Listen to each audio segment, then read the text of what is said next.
Mes amis, mes frères en humanité, les temps que nous vivons sont graves.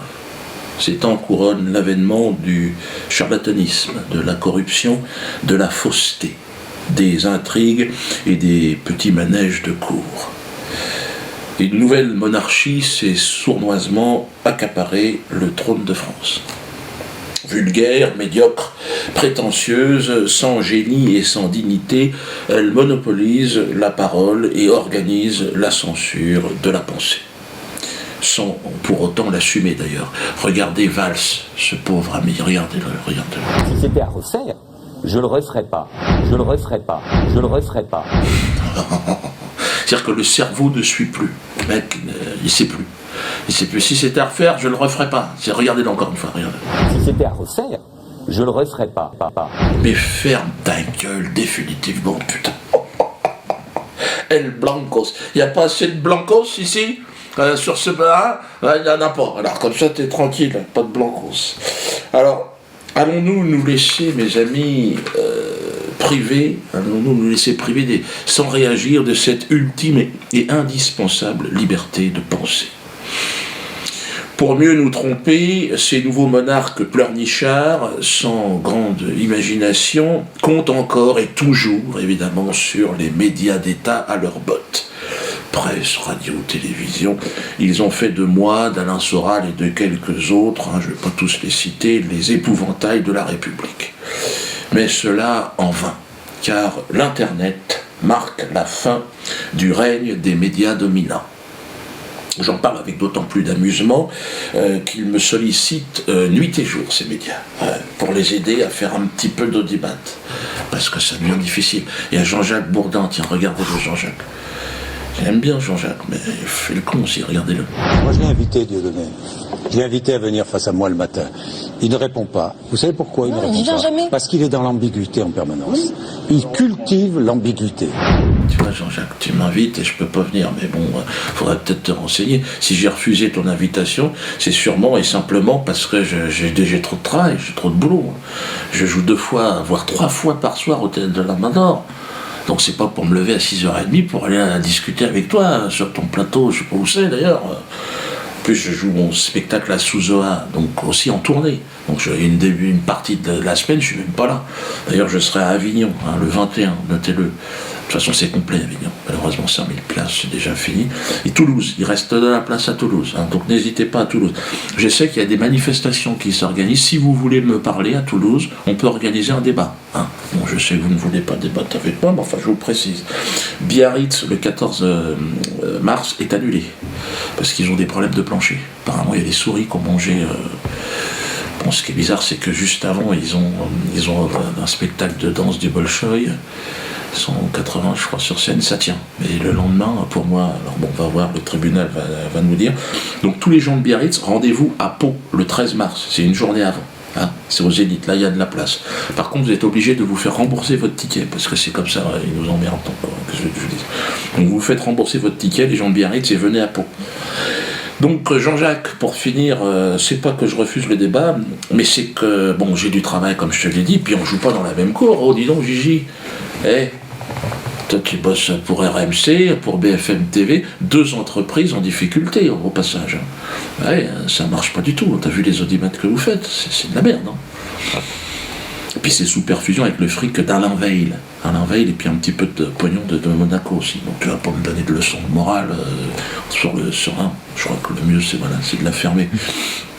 Non, mais c'est complètement foireux. Alain Veil, d'ailleurs, ton patron, Jean-Jacques Bourdin, ton patron, il a dit l'information est un produit marketing comme les autres. Donc toi, tu es un produit pour lui. Donc, et c'est vrai que c'est un produit. Donc aujourd'hui, les gens, ils vont sur Internet parce qu'il y a tous les produits, c'est gratoche.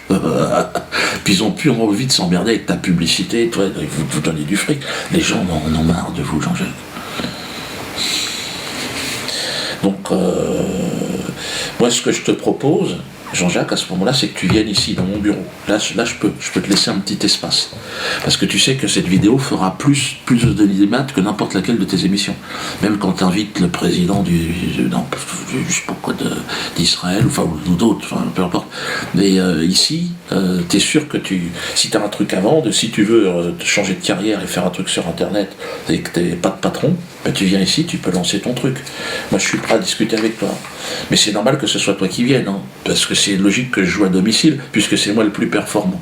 Hein, dans une société normale, c'est comme ça que ça se passe. Hein. Donc il y a un petit coup de pouce que je peux te donner. Donc combien de temps réfléchis, c'est une invitation, mais elle est limitée dans le temps. Alors pareil, Caroline Fourès, elle me traite de tous les noms, homophobe, antisémite. Bon, bien sûr, je suis quasiment devenu une sorte de numéro 1 dans la matière. Hein. Il me manque plus que cannibale, pédophile, islamiste, chrétien. Donc je t'invite aussi, Caroline, hein, si tu as un bouquin à vendre, bah, tu viens là, et puis ça sera plus vu que toutes tes émissions de toute façon. Pareil. Puis les gens sont attendus. Alors je suis pas sûr que ce soit exactement ton cœur de cible, hein, le public visé, mais bon, en tout cas on garantit ta sécurité, hein, ici. Après, une fois que t'es sorti, tu te démerdes. Dieudonné, il a financé son dernier film avec le régime iranien. Il faut le voir, son film antisémite. Il est non seulement antisémite, mais il est homophobe, mais d'une haine absolue. Alors Antoine Decaune a invité Jacques Verdier dans son émission Poubelle là, sur Canal. Et là, vous avez carrément lynché mon avocat. Vous lui avez pas laissé la place de parler. Alors moi, j'étais déçu parce qu'Antoine Decaune, il a toujours été à peu près courtois. Et puis là, je sais pas ce qui lui est arrivé. Il s'en prend un bras. Bon. Alors sur le terrain de l'humour, bon, on ne sait pas parce qu'il a 60 ans ou 75 ans, je ne sais plus exactement l'âge qu'il a, Antoine Decaune, mais il n'a jamais été bon. Il a fait un film sur Coluche, quelle honte. Moi j'aurais été les enfants de Coluche, j'aurais porté plainte, hein. Je leur ai demandé au moins de la prison ferme. Parce que c'est... T'as jamais fait rire personne que à la télé un petit peu, toi. Et puis les gens se marraient, mais en fait tu sais pas que personne n'a jamais rigolé. Et là t'es devenu auxiliaire de police, Antoine Decaune, puisque là tu t'intéresses à mon frère. Parce que là, apparemment, tu as passé 5 minutes à en parler de mon frère, donc il y a un sans-papier camerounais, hein, j'en ai pas mal dans la famille. Alors je sais pas si c'est parce qu'il n'a pas de papier que tu lui en veux et que tu veux le voir en tôle, mais ou alors apparemment tu prétends qu'il n'existe pas. On ne sait pas exactement ce que tu essaies de dire. Donc, enfin, en tout cas, tu as essayé de faire une vanne à la fin, on va la voir là. Les huissiers, Dieudonné, en voient tous les jours. Donc les huissiers sont reçus sans la moindre difficulté, ils sont accueillis avec bienveillance. Pourquoi ? Parce que nous-mêmes, nous utilisons des huissiers. Et puis vous savez, il y a quelque chose d'étonnant, il y a des huissiers dans tous les spectacles de Dieudonné actuellement. Et il y a même des huissiers qui viennent, mais vous savez, c'est pas la peine. Vous savez, j'avais de toute façon mon billet depuis 2 mois. Ça lui fait une très très grande famille, on va dire. Si, pardon ? S'il a autant de demi-frères qu'il y a d'huissiers, ça lui fait une très très grande famille. Là, c'est grave. Donc je te rassure, j'ai beaucoup de frères et sœurs. On est, je pense, plus de 23, parce que comme mon père est mort, on a découvert tout un tas de choses. Et donc on est très nombreux, effectivement. Et j'ai quand même plus de frères que d'huissiers sont venus chez moi. Ouais. Mais je ne sais pas exactement où tu veux en venir, Antoine Decaune. Donc je t'invite aussi à venir parler ici, si tu veux. Hein, en toute courtoisie, hein, pour savoir ce que tu penses, si que ta place dans la police aujourd'hui, ton évolution de carrière, qu'est-ce que tu veux faire, si tu veux mener des enquêtes sur ma famille, tout ça, sur le plan fiscal, si tu veux mettre le nez dans les comptes, je t'ouvre tout à fait mes bulletins de paie, tout ça, pour que tu puisses après parler dans ton émission de ce qui se passe. Hein. C'est dur, hein. Ouais, j'ai vu à ton regard, tu crois même pas, même toi-même, tu sais que c'est de la merde ce que tu fais depuis le départ. Parce que tu es d'une famille, tu es d'une noblesse, je crois, au départ, et je crois que tout le monde a honte de toi. Et toi-même, tu le sais, au fond. Parce que t'es pas bête, Antoine. Mais bon, t'as raté ta vie, quoi.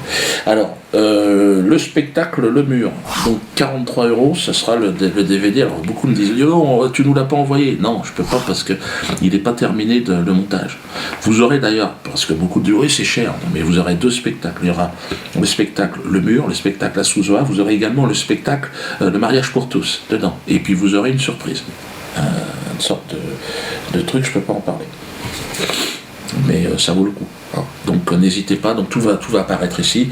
Et soyez, alors le spectacle interdit donc en vente. Hein. Donc on a trouvé un système juridique pour le vendre. Donc n'hésitez pas, hein, vous pouvez vous le procurer. Michael Bedos, ou Fernand Bedos. Alors lui, il m'a parlé de moi, il voudrait que je lui réponde non. Je te répondrai pas, Michael, parce que déjà j'ai pas de parler, je répondrai à ton père.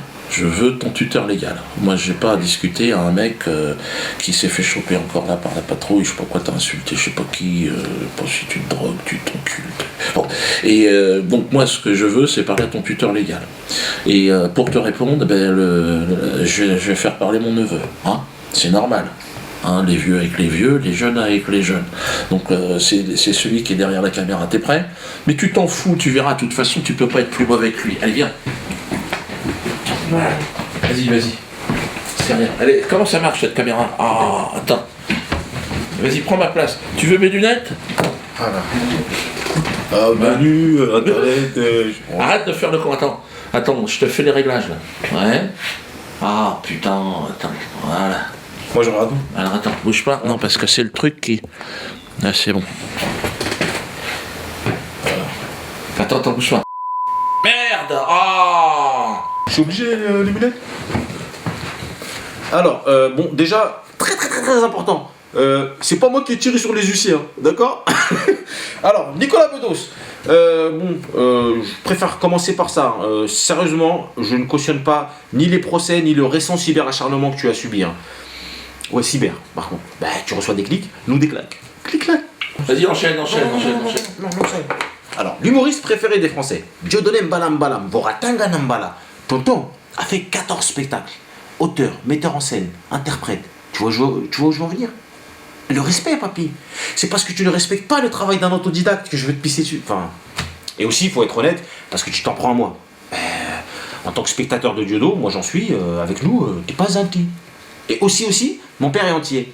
Et en rentrant de vacances, t'as dit des entiers qu'ils étaient des autochtones oisifs.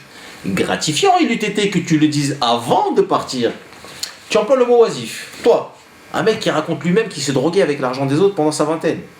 Toi, l'idiot qui appelle autochtone les descendants d'un peuple déporté d'Afrique vers les Antilles par des blancs. En parlant de blanc, je sais que d'une personne malade, on dit « Ah, qu'est-ce que tu t'as, t'es blanc, mon frère ?» Je sais aussi que tu t'adonnes à cette pratique des métrosexuels en manque d'amour-propre qui est la séance du V. Mais être blanc n'est pas une maladie. Pourquoi vouloir me ressembler ainsi? Accepte ta condition, Mickaël. Après avoir traité Diodo de sale entier, vicieux, tu l'as gratifié d'un breton inculte. Tu es seul derrière ta tablette. Laisse-moi te poser une question. Sifocat. Tu ne sais pas. J'ai des potes dans la restauration. Apparemment, une addition sur deux, il se prend une quenelle.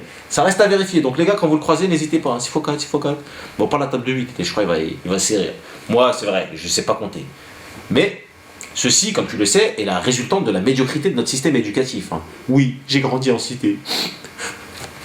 Pas lui. Mais tout le monde n'a pas la chance de grandir avec une cuillère en argent dans le cul. Cela dit, je connais quand même un peu des petites choses et je sais que la liberté d'expression est un des fondements de la démocratie. Ça, j'ai compris. Et les spectateurs de Diodo aussi, ils ont compris ça. Et je suis déçu quand même que dans cette boîte de crayons de couleur, tu aies choisi le plus petit crayon. Tu vois, le mec de cité, rongé par l'usure. Tu l'as singé. Voilà. Bon, à la fois, quand on a sa version de votre relation, moi je te comprends. Bedos! Non mais c'est une gonzesse mon frère. Là quand je vois Bedos, ses manières, moi je bande. Non, c'est pas gay quand je baisse Bedos. Non, il est la femme. Il est sage. Viens ici, fous ta gueule. Mets le string, va là-bas. Il est sage. Non, par contre, il est pas sage quand il fait qu'on crache à la télé là. Ça c'est pas bien, fils de mon frère. Oui, bien sûr, on a craché dessus, tout le monde. Mais pas avec la bouche. Dans ma cité, à Clichy-sous-Terre, Bedos, nous on l'appelle, c'est Michaela. Et me voilà. Michaela, j'aime bien que les femmes blanches aient fait les tresses africaines. Là. Fais ça, s'il te plaît, ça me donne chaud, t'as vu? Ayant reçu malgré moi un limpide enseignement sur le conflit palestino-israélien, je salue ton courage pour avoir à ta manière soutenu un peuple autochtone en détresse. Venant d'un bankable fashion vaurien du PAF, il fallait en avoir. Je m'étonne donc que toi, aspirant quenellier, fasse une descente d'organes en direct avec préméditation, à la télévision française. Mais t'étais pas en after au baron, meuf. Bedos, c'est le nom de ton père, pense-y quand tu écris. Au lieu de prendre tes responsabilités et soutenir la liberté d'expression, rejoindre ainsi les justes que sont Jacob Cohen, Éric Zemmour et consorts, ou fermer ta gueule, prompteur à l'appui, tu décides de suivre ton ego d'ex-tox sans manque de buzz, et étaler sur le plateau du Nutella. Cette fameuse pâte à tartiner, plus d'huile que de chocolat, un produit industriel, polluant qui rend la société malade. Le goût est bon, certes, quand tu ne connais pas le travail d'un artisan ou d'une maman. Bref, je te prends en débat quand tu veux, parce que le patron, il est du travail, un Europe 1, oublie ça. PS, petite salope. Ah, comme c'est bon de rire, merde. Quand tu veux, je te mets la misère, aux échecs, au billard ou à la boxe. Tu remarqueras que j'ai choisi des sports nobles. En effet, pour un gosse de riche, se faire fesser par un prolo devrait certainement pimenter le boudin entier que tu vas te prendre.